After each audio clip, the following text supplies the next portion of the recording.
جب شیطان حملہ کرے گا اور آپ کو دنیاوی خیالات کی طرف راغب کرنے کی کوشش کرے گا، آپ نماز کی ٹرانسلیشن پر غور کریں گے تو آپ کو اللہ عز و جل کا قرب بھی ملے گا اور دنیاوی خیالات سے پاکی بھی ملے گی، کیونکہ آپ اس وقت سوچ رہے ہوں گے کہ میں اللہ کی بارگاہ میں کیا کہہ رہا ہوں۔ جب سجدہ کریں گے اور کہیں گے سبحان ربی الاعلی، پاک ہے میرا رب جو اعلیٰ ہے، تو خود محسوس کریں گے میں تو ادنا ہوں۔ جب کہیں گے سبحان ربی العظیم،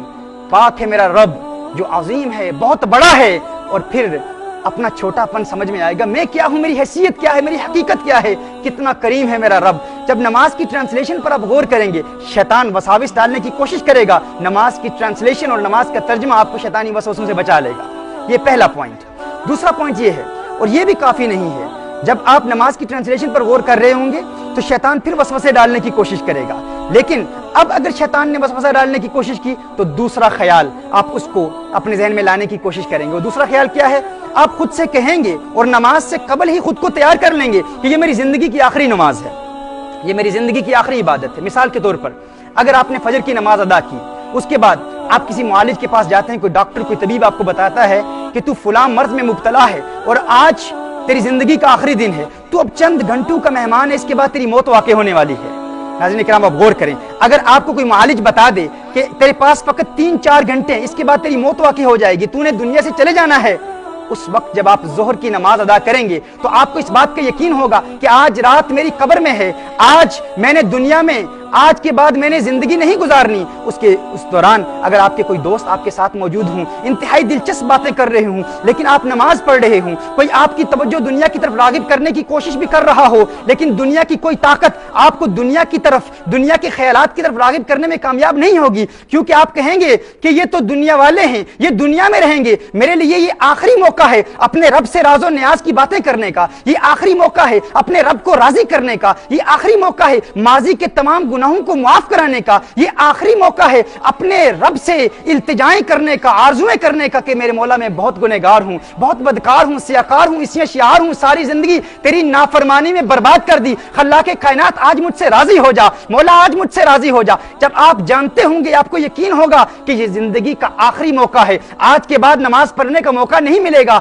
آج رات میری قبر میں ہوگی، دارالعمل کی یہ آخری عمل ہے میرا، اس کے بعد دارالجزا ہوگا، میں قبر میں ہوں گا۔ تو ناظرین کرام، جب شیطان آپ کے دل میں دنیاوی خیالات پیدا کرنے کی کوشش کرے گا اور آپ نے خود کو پہلے سے ہی پرسویٹ کر لیا ہے کہ میری زندگی کی آخری نماز ہے، تو شیطان کا حملہ ناکام ہو جائے گا۔ لیکن پھر بھی اگر شیطان کسی طریقے سے کامیاب ہو گیا تو تیسرا خیال کیا ہوگا؟ تیسرا خیال فوراً، یہ 6 خیالات آپ ان کو پہلے سے یاد کر لیں، یہ آپ کو ازبر ہونے چاہیے، پہلے سے زبانی یاد ہونے چاہیے، تاکہ نماز کے دوران ان 6 خیالات کے گرد آپ کا ذہن گردش کرتا رہے۔ جب شیطان اس خیال سے آپ کو ہٹانے کی کوشش کرے اور اللہ عز و جل کی بارگاہ سے دور کرنے کی کوشش کرے تو فوراً تیسرا خیال آ جائے۔ وہ تیسرا خیال کیا ہے؟ آپ یہ سوچیں کہ میں اتنا خوش قسمت ہوں کہ اس نماز کی برکت سے آسمان سے اللہ عز و جل کے فرشتے آ رہے ہیں۔ حضور اکرم صلی اللہ علیہ وآلہ وسلم کا ارشاد ہے کہ نماز کی 3 خصلتیں ہیں، 3 خصال ہیں۔ حضور اکرم صلی اللہ علیہ وسلم نے ارشاد فرمایا تتناثر الرحمہ علیہ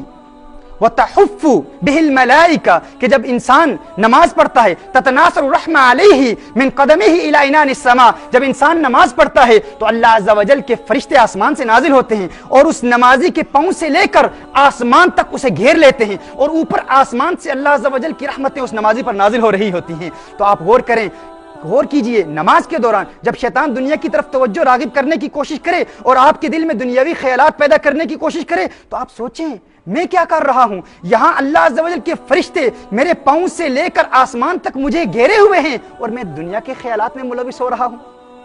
اور پھر حضور اکرم صلی اللہ علیہ وسلم ارشاد فرماتے ہیں کہ اگر نماز پڑھنے والا یہ جان لے،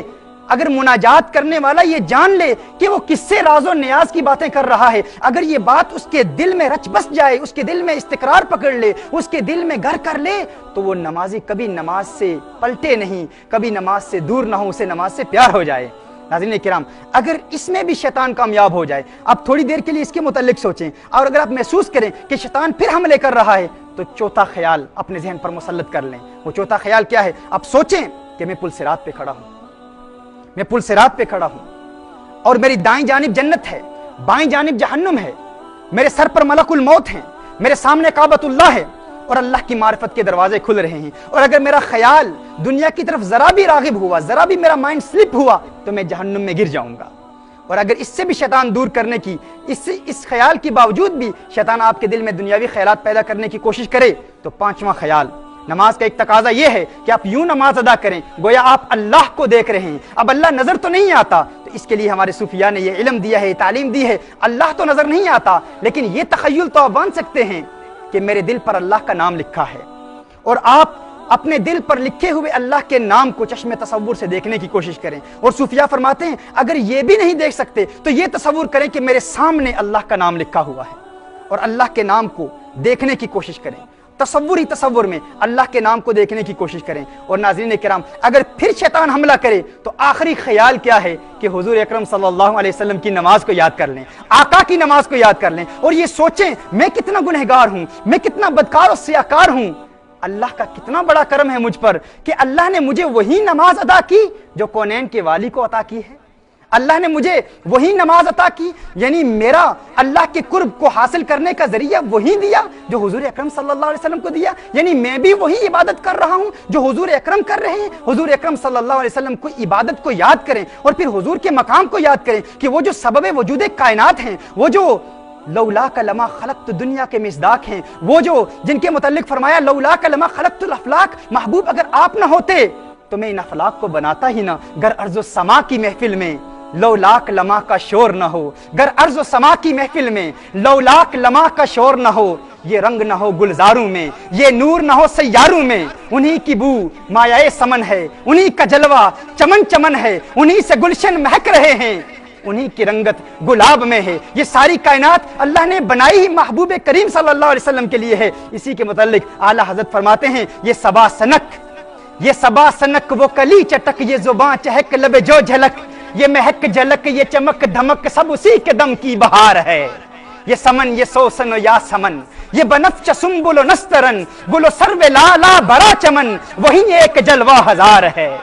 یہ ساری کائنات رسالت مآب صلی اللہ علیہ وآلہ وسلم کے لیے بنائی گئی، اور اللہ عز و جل نے ہمیں بھی وہی عبادت عطا فرمائی ہے جو حضور اکرم صلی اللہ علیہ وسلم کو عطا فرمائی ہے۔ ناظرین کرام، جب ان 6 خیالات میں ہمارا ذہن ہر وقت گردش کرتا رہے گا تو ہمیں نماز سے اتنا پیار ہو جائے گا، اتنی محبت ہو جائے گی کہ دنیا کی کوئی طاقت اور شیطانی طاقت ہمارے خیالات کو دنیا کی طرف راغب کرنے میں کامیاب نہیں ہوگی۔ اگر ہمارا خیال کعبۃ اللہ کی طرف رہا تو کعبۃ اللہ ہی کی طرف رہے گا، اگر ہمارا خیال عبادت کی طرف رہا تو عبادت سے ہمارے خیال کو کوئی دنیا کی طاقت دور نہیں کر سکتی۔